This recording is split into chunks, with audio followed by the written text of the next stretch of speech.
You're listening to WCAT Radio, your home for authentic Catholic programming. Well, hi, and welcome to another episode of the Examine Life with Phil. As I seem to say every time, I'm Phil, and this is my attempt to examine my life and encourage you to examine yours. So this week I'm going to do a couple of different segments that I haven't managed to do over the past couple of weeks, since I did so much stuff about politics and interviewing people about various subjects.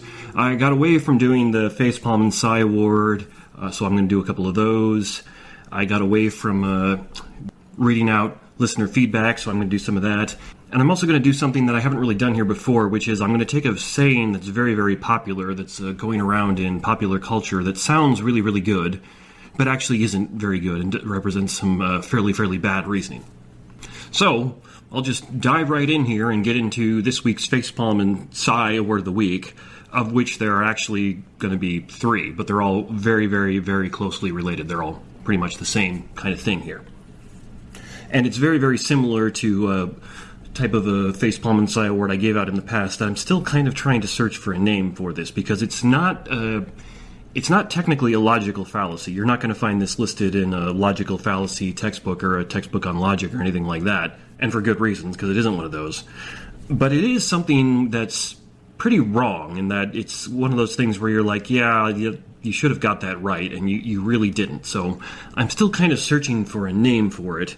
The best thing I've come up with so far is narrative bias, but that narrative bias infers some other things, so that's not a very good name. But you'll see as I go into this why that's the name I'm assigning to it. So if you can think of a better name for this error than narrative bias, by all means write in and tell me about what I should call this, because narrative bias can mean other things other than this error that I'm getting into now. So I've got 3 examples of this that I've actually saved up over the past couple of months. So for the first one here, what I'm going to do is play you a clip from a Netflix documentary series on video games that I watched a couple months back called High Score. And this is from one of the later episodes where they're talking about the development of the game Street Fighter II, which I played and loved a lot as a kid. So I'll just play that clip for you. Until then, women in video games were mostly princesses, damsels in distress, or Ms. Pac-Man. Now, gamers could play as a woman who could fight her own battles. Okay, so since that's an audio clip of a film documentary, you obviously couldn't see what's going on. So what they were referring to was the development of the character Chun-Li for Street Fighter II. And Chun-Li was a female Interpol agent who did Kung Fu. And they have another part where the guy's talking in Japanese, and they translate it on there, where the Japanese creator says of the Street Fighter II, or at least one of the creators of it, female characters weren't non-existent in games back then, but there weren't any with such a strong personality. Yashuda was very insistent on this, and my apologies if I've butchered that Japanese gentleman's name.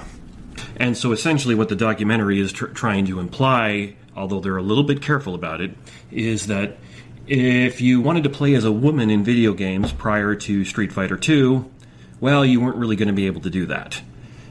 And they're a little careful about it by saying that, yeah, there were some before that, but they didn't have strong personality. Women before this were mostly damsels in distress and princesses and things like this, essentially implying this was the turning point where women got representation in video games. Although, again, they coach it a little bit, so it's not like they're outright saying that, but that is mostly what they're implying. Now, the problem with that is that anybody who knows anything about video game history knows that, yeah, that's not really true.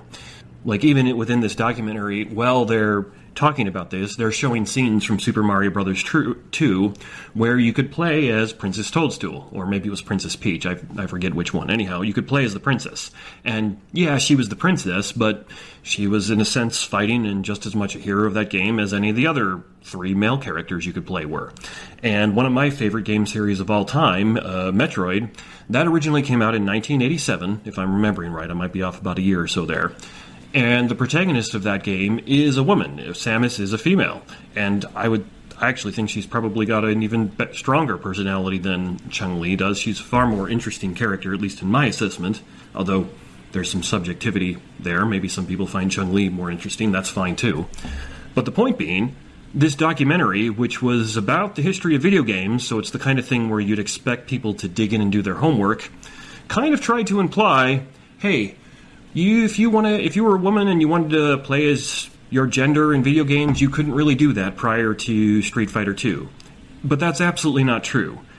And you would, again, really, really hope that somebody who's making a documentary about the history of video games would be able to do enough research and talk to enough people who played games growing up that they could talk to somebody like me who could say, no, that's not really true. Now, if you wanted to make a little bit better argument and say, hey, there weren't really very many female characters that you could play as in video games in like the 80s, well, that is true. That didn't really start to be different until I think about the mid-90s, which was a couple of years after Street Fighter 2. But to turn around and say, before Chun-Li in Street Fighter 2, a woman in a video game, most likely she's a princess or a damsel in distress, nah, that's stretching the truth a little bit. And these people who are doing a whole documentary on the history of video games really should have known better. That's not the kind of error they would have made, or should have made, excuse me.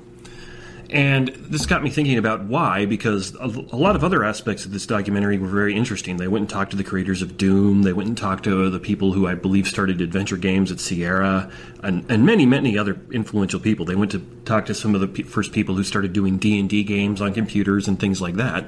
So how did they make this error? And I think it's partially because the people who were making this documentary had kind of an agenda where they wanted to include or represent what they perceived as marginalized groups. And, for example, they talked to a person who was one of the first winners of like an Atari game tournament. I believe it was back in the early 80s. And this person is a transgender woman, meaning he was born a male and then decided at some point that he wanted to be a woman and got surgery and now looks like a woman. And they picked that person to be the person they interviewed about game tournaments that were put on by Atari. Now, that person certainly won that tournament, so it's a legitimate thing to talk to him. But the fact that that's the person they chose tells me, oh, you're trying to pursue this, for lack of a better term, agenda of talking to people who you think are marginalized and underrepresented groups as far as video games go. And I saw that pop up again and again and again throughout the documentary. And some of it was actually very interesting. I'm glad it was there. They made a point of saying that a African-American man working, I think it was in Silicon Valley in the late 70s, was the person who invented the idea of a cartridge system for video games, which I didn't know, and that's amazing and that's cool because that's how video games worked for 20, 30 years after that. And if it hadn't been for that guy inventing that cartridge system, it probably wouldn't have been the case that I would have got to play all those cool games on my Nintendo and things like that. So it is kind of a crime that that people like me who love games didn't know that. That is cool. But there were several points within the documentary where I realized, oh, you could have chosen somebody who like that, and instead you chose somebody who you think society's marginalized and underrepresented it. And it's not that there's anything inherently wrong with doing that. That's an aspect of history that should be thought about and considered as well. It's just that when I look at the documentary through that lens of, well, this is the agenda they have, and then I ask, well, how did they make the error of thinking that Chun-Li started it all for women in video games? I realize, oh, it's because they're viewing women as a marginalized group who need to be represented in video games, and so they're more likely to make that error because they're just going to assume, prior to this, there really wasn't much of anything, even though that's not, strictly speaking, true. And to be fair to this documentary, they did, if you were listening closely, couch it by saying, well, women were mostly princesses and damsels in distress, so they were a little bit more careful. This isn't nearly the most egregious example of this I've got lined up for you this week. The second example of this is from a story that popped up. I don't remember how I came across this, but it's about the new Apple TV series developed by Ronald D. Moore called For All Mankind. And this person, Eden Arnold, wrote this article saying that For All Mankind is the real sci-fi that Battlestar Galactica should have been. Now, Ronald D. Moore wrote and developed both of these. He's also was involved in Star Trek. I haven't seen For All Mankind. I really enjoyed Battlestar Galactica. I really enjoyed the Star Trek that Ronald D. Moore was a part of, so I wouldn't be in the least bit surprised if I get around to watching For All Mankind if I enjoyed that too, because I've enjoyed all the other things I've seen that Ronald D. Moore has done. Anyhow, the person writing this is basically trying to say that For All Mankind is a far, far better show, and as the title suggests, is the sci-fi that Battlestar Galactica should have been. But then when you go in and read the article, she explains that For All Mankind is a what-if scenario in the space history, asking how things might have been different if, say, the Russians had beat us to the moon and things like that. And she contrasts that with Battlestar Galactica, which she says doesn't start until way in the future, once humanity established itself as a presence in space. And goes on and on, but the thing is, if you've actually seen Battlestar Galactica, you know that that's not true. Battlestar Galactica actually takes place in the very, very distant past. The last episode of the series, and it came out 15 years ago or so now, so if you're worried about spoilers about something that's 15 years old, I can't help you with that. But anyhow, the last episode of it shows that the survivors of the fleet land at what is now Earth 100,000 years ago, and we're supposed to be their descendants. So, sorry if I ruined it for you, but after 15 years, the prohibition on spoilers should pretty much be gone. Now, this one is obviously just a much more egregious example, and I can't point to any really a narrative here other than that the author seems to really, really like For All Mankind and dislike Battlestar Galactica, but she quite clearly does not know very much about Battlestar Galactica. Maybe she watched a couple of episodes, but she certainly didn't watch the final episode.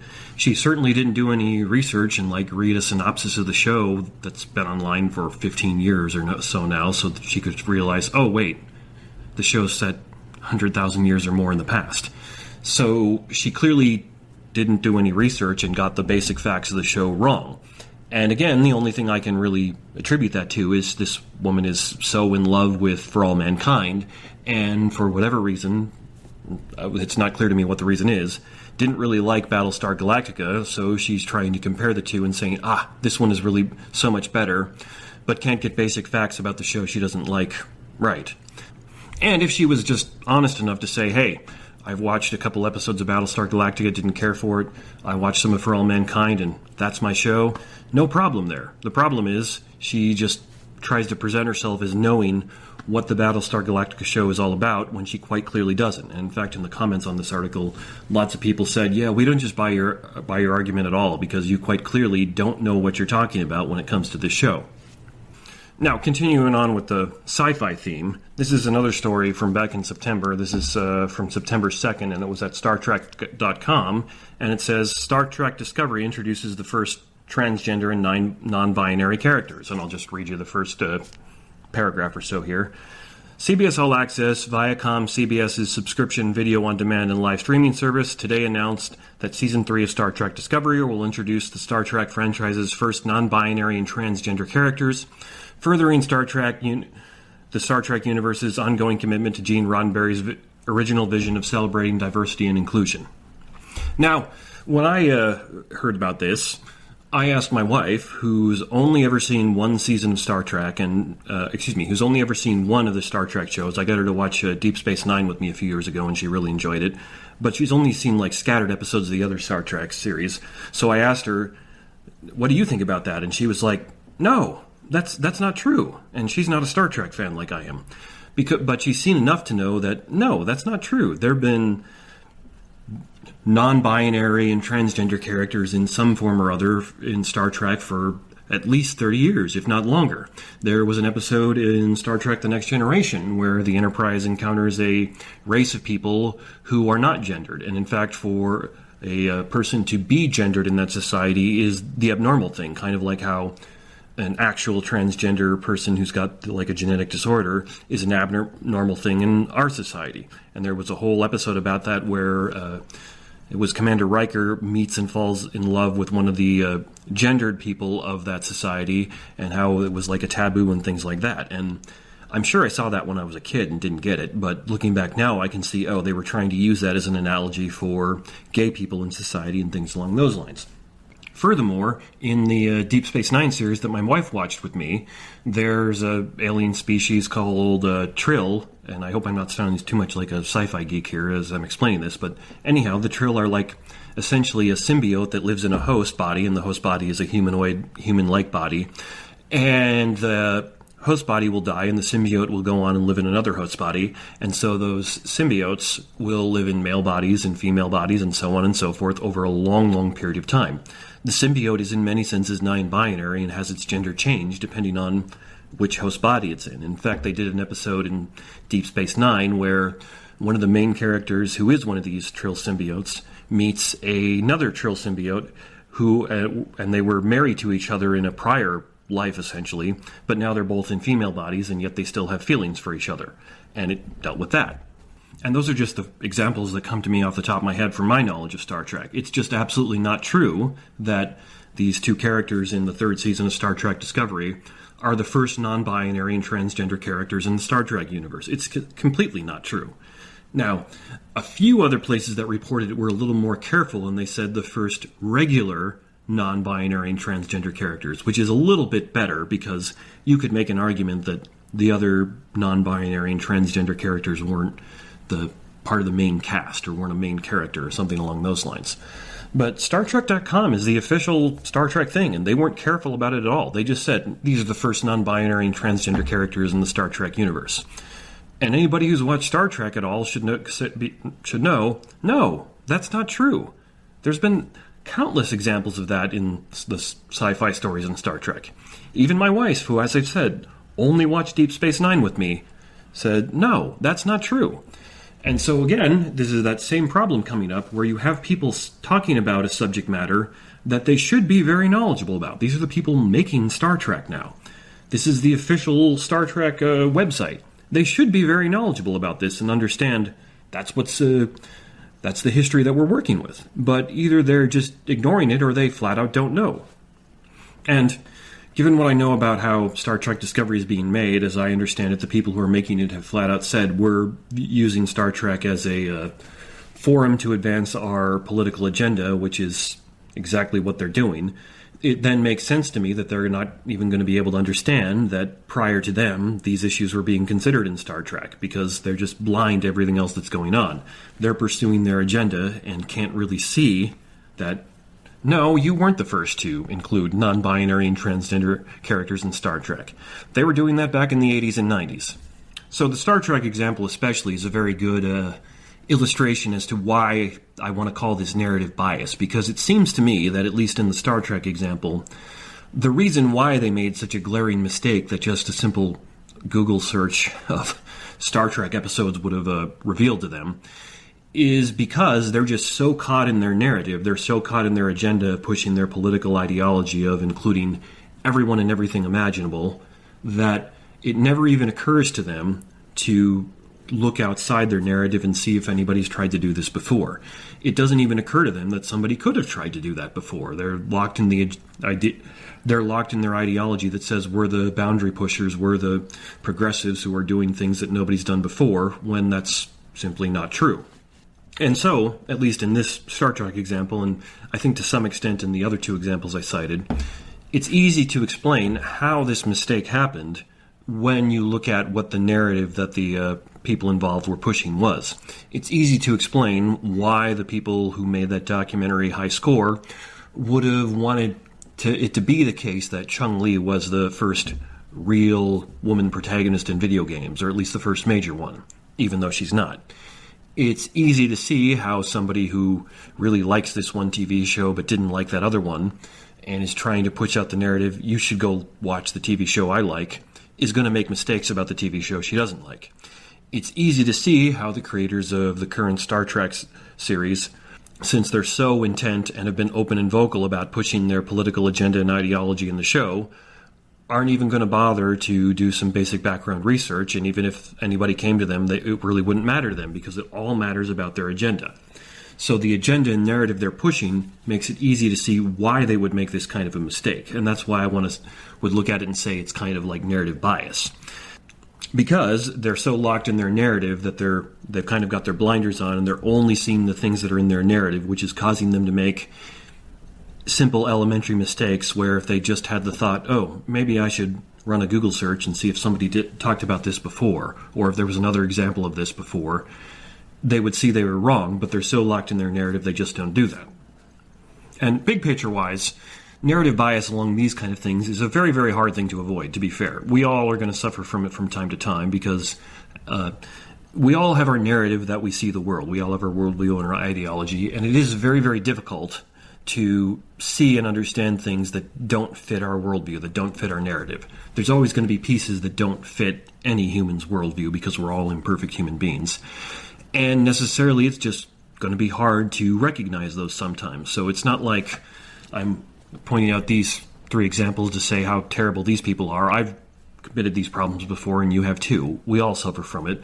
I'm bringing this up to point out this is something we all suffer from, and we should all do our best to take steps to avoid that, to not fall into these problems, to be a little bit more, for lack of a better term, open-minded and realize that just because you have your narrative, your ideology, your way of looking at the world, it's sometimes that's going to be the case, that's going to blind you to some other things that are going on.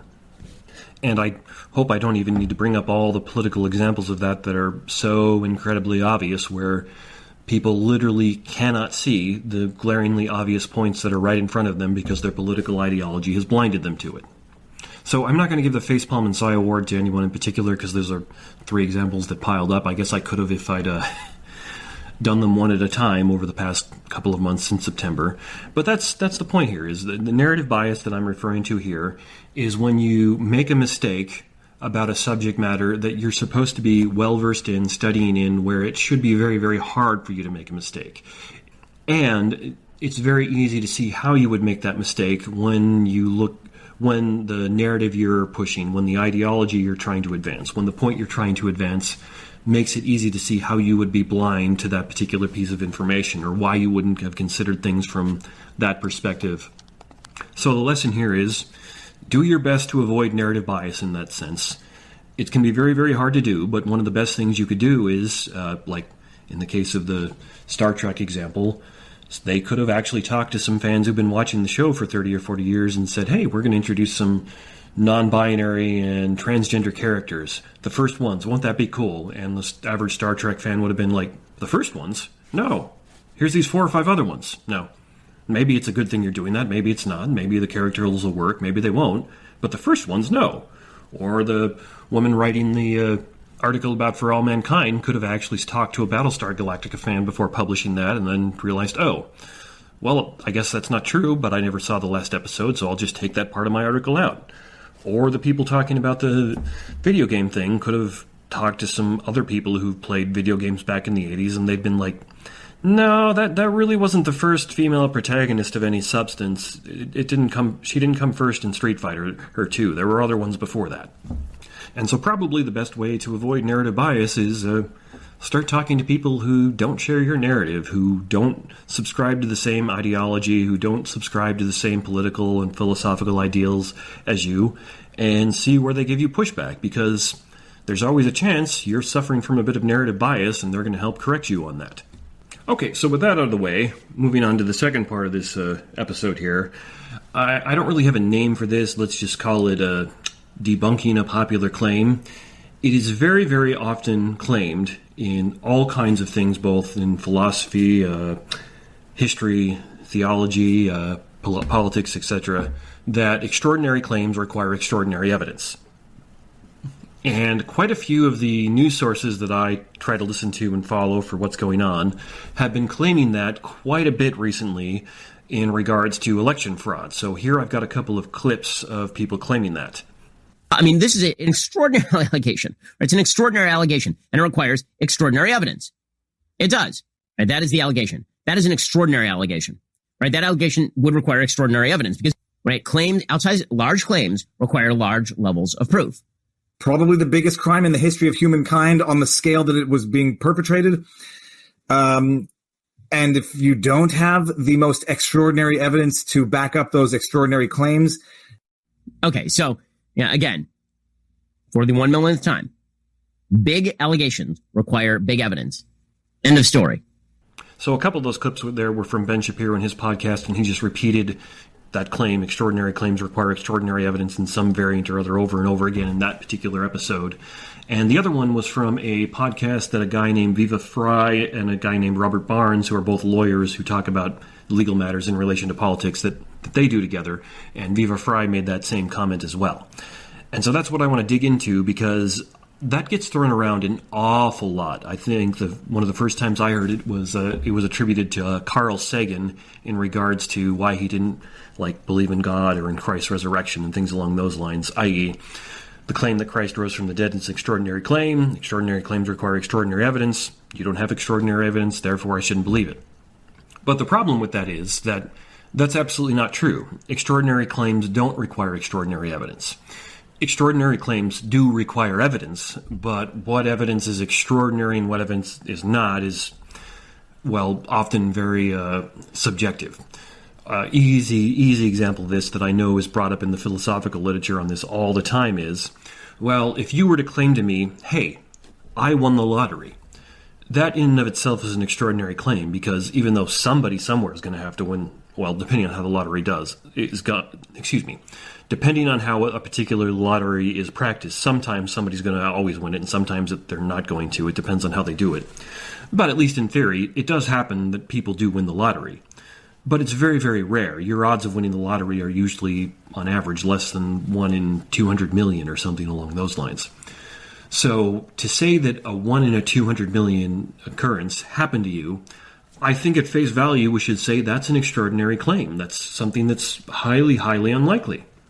And yet, all you need to do to prove to me that you won the lottery is show me the winning ticket. There's nothing extraordinary about a lottery ticket with some numbers printed on it. If it just so happens to be the one that matches the numbers that were drawn, though, you've got the winning ticket, and you just proved to me that you won the lottery, an extraordinary claim.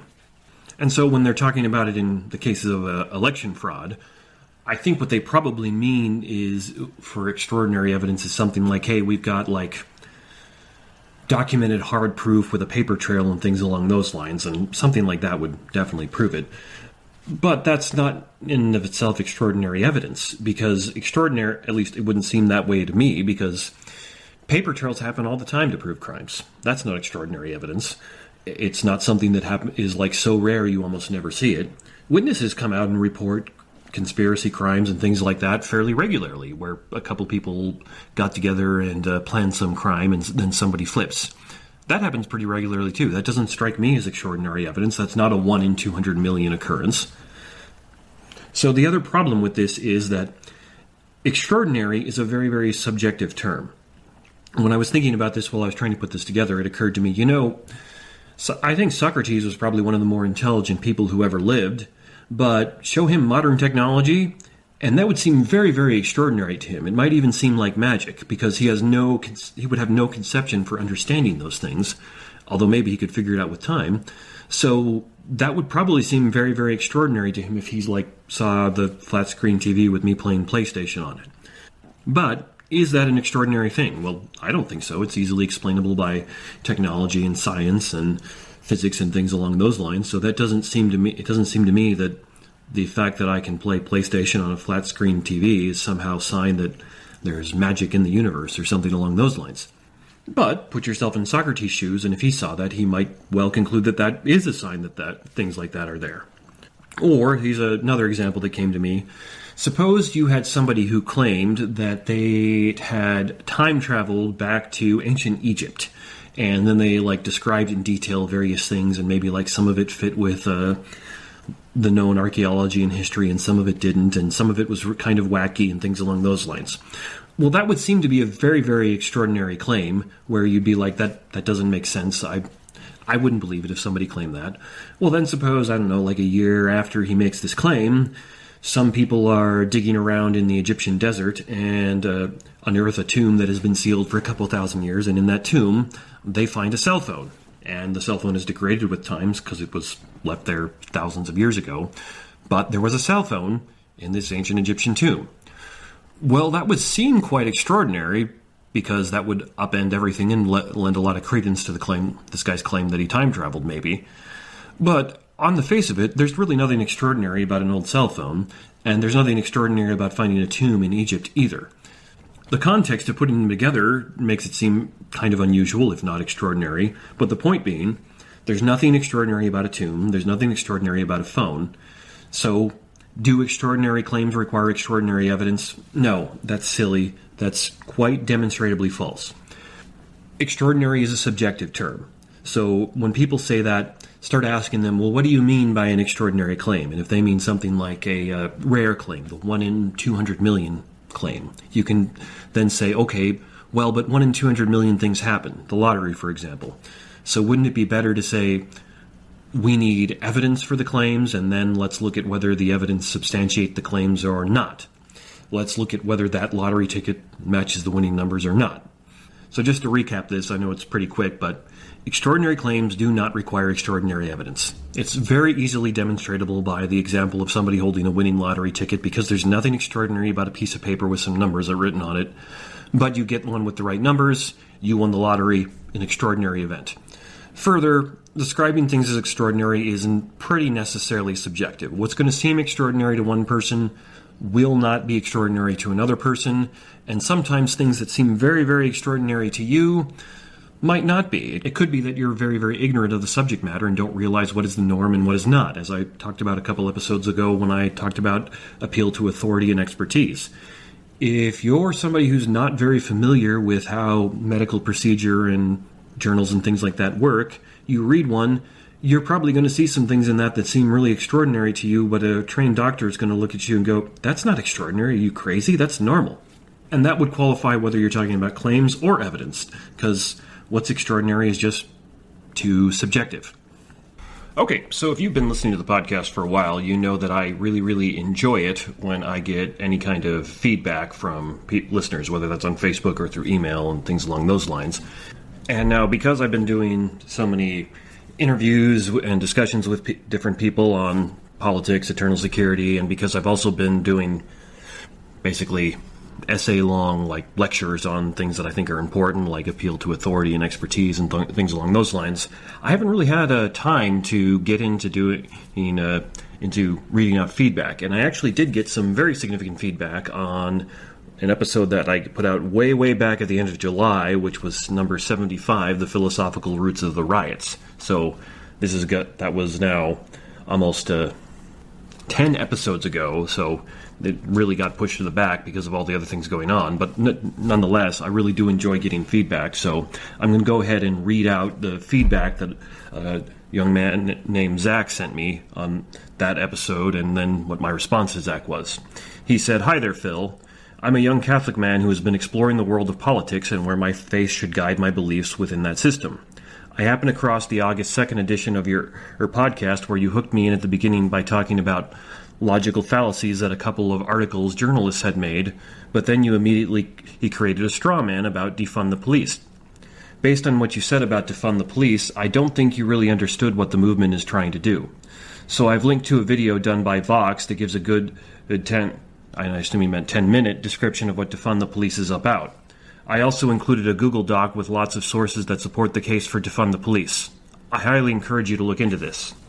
Also, I feel that your argument against the protest hinges on the idea of postmodern philosophy, but you never stop to consider that maybe there actually is systematic racism and racial inequality. I mean, our country's constitution originally defined slaves as 3/5 of a person. Police were originally slave-catching groups.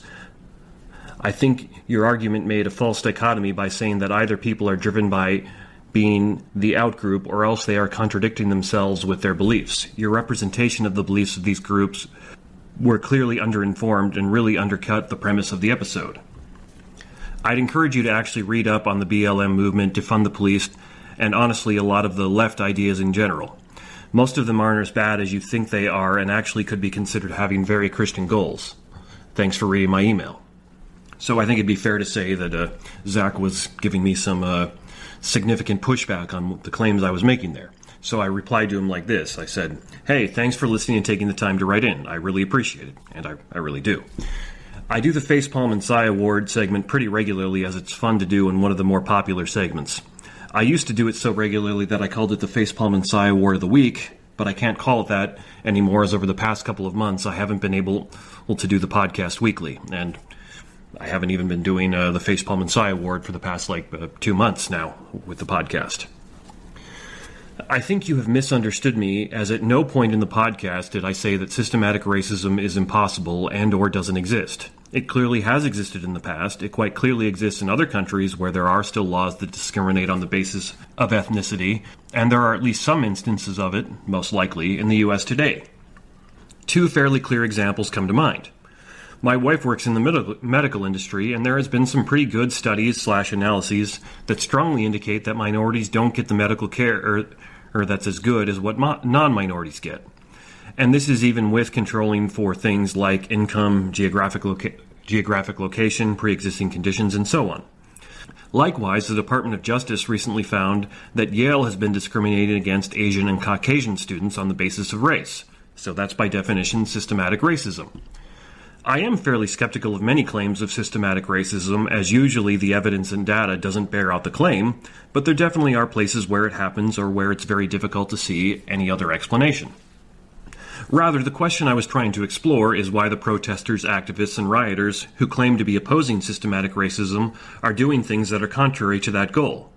Other potential issues aside, it makes sense that people with that goal would want to pull down a statue of Robert E. Lee. But it seems prima facie absurd that these same people would be against a statue of Lincoln freeing slaves or would tear down a statue of Frederick Douglass. There are other examples like this, but these two are quite illustrative and easy to see.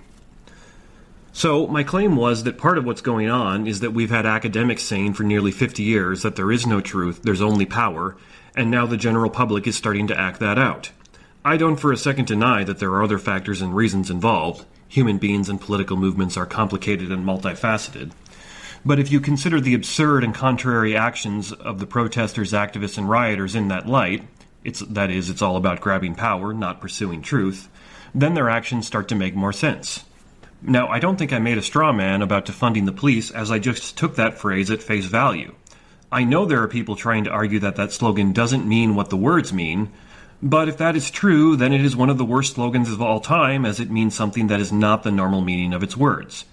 It's akin to if I started shouting, "No more government," but then when I was pressed on why I wanted anarchy, I instead claimed, "No more government doesn't mean I want no government at all. It means I want to reform and shrink government to a size that I'm comfortable with."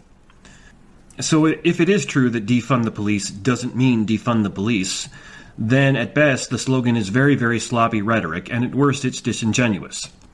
Further, the actions of the city governments of Minneapolis, Seattle, and some other places strongly indicate they really do mean defund the police, and not something more reasonable like demilitarize the police. Check out the Moat and Bailey tactic/fallacy, as this is probably part of what's going on here. And side note to explain, the Moat and Bailey tactic is where you state a very, very ridiculous position, and then when you're called out on it, you retreat back to a more reasonable position and said, "Hey, why are you attacking this very unreasonable position? I never claimed that."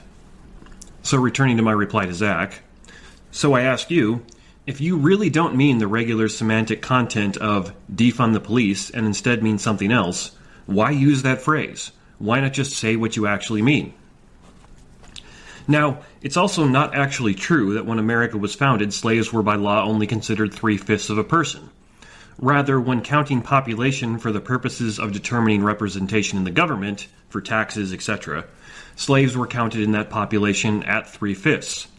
The 3/5 compromise wasn't commenting on the status of the personhood or moral worth of slaves, rather it was about how the government would operate. And ironically enough, the southern states that held slaves wanted them to be counted as full persons, as that would give those states more political power, where the northern states that did not have slaves wanted them not to be counted at all. Far from ideal and not how they should have handled it, but it's not quite the way you represented it either. Further, it's misleading to the point of being inaccurate to say that the police were formed for the purpose of catching slaves. Even Snopes.com says that claim is mixed at best. Some type of law enforcement has always existed in every large human society that we are aware of, and contemporary policing has grown out of a large number of different factors. This is not to deny that police did catch runaway slaves in the past, or that this fact has had an influence on contemporary policing. Rather, I'm claiming that reducing policing to just, they were formed to catch slaves, is so reductionistic that it is a false claim. Police and or law enforcement of some type has existed long before America did, and even when the police were catching runaway slaves, they were also doing other legitimate things, like enforcing laws against murder, theft, and so on and so forth. Now, in the actual podcast, I deliberately avoided any attempt to assess the claims of systematic racism or similar things, as that wasn't my point, and to do so in a fair and more nuanced way would take a long, long time, probably several podcasts. Rather, I was simply pondering the problem that the people in those groups are often doing things that are contrary to their espoused goals. I do know a fair amount about the ideas and goals of the political left, both in history and presently. Every human society is imperfect, and so necessarily excludes some people. Historically, the left has had the role of pressing society to include those excluded people, or at least give good justification for why they are excluded. There's very good reasons why a serial killer shouldn't be free to join regular society, but not comparably good reasons for all or most of minorities. This is a very good thing, as the left's push for these people to be included in society can make society more just. As you point to, at least some of these things can be comparable to the teachings of Christ. Now, the full extent of this is a much longer discussion, and I might be able to bring it up or touch on it in future podcasts. In fact, I did when we got into the political podcasts. But from what I've seen, based on their espoused goals and actions, much of the contemporary political left has abandoned this historical role and are now seeking to exclude and or expel people from society. The left is no longer trying to be more inclusive, but it is attempting to push people out. Hence, it's no longer fulfilling its traditional role, and this is causing problems. So again, thank you for listening and writing in. I really do appreciate it, and all the more as you are writing in to disagree with me and you are polite and gracious about it. That's becoming rarer and rarer these days, so I commend you for it. And Zach had another reply to me, and I had another reply to him. And if you are listening, again, I really, really do appreciate you writing in and giving me some pushback on these things, Zach, because that's how we all grow and learn better, is by people pushing back at us where we need it. Okay, so that's my nice quick podcast for you this Thanksgiving week. I hope you all are having a great Thanksgiving with your families and enjoying the many, many things we all have to be thankful for, especially for those of us like me who live in America, because there's so many good things that come with living here. As always, do be like Zach and write in and let me know what you think. Well, not just even, but especially if you think I'm wrong about something. Write in and give me some pushback. Do be aware, though, that, as with Zach, I might actually read what you write in on the air.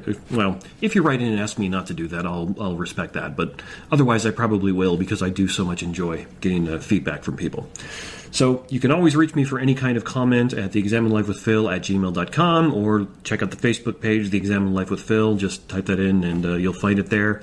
As always, if you enjoy what I'm doing on the podcast here, give me a like or a rating on, or whatever's appropriate on the podcast app or service you use. And happy Thanksgiving to you all. I will be back again in 2 weeks' time with something else for you. Hello, God's beloved. I'm Annabelle Mosley, author, professor of theology, and host of Then Sings My Soul and Destination Sainthood on WCAT Radio.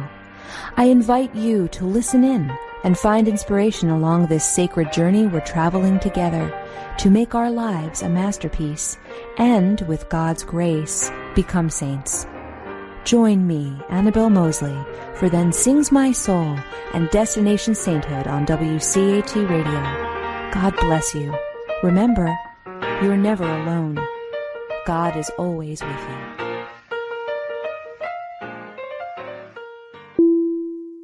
Thank you for listening to a production of WCAT Radio. Please join us in our mission of evangelization. And don't forget, love lifts up when knowledge takes flight.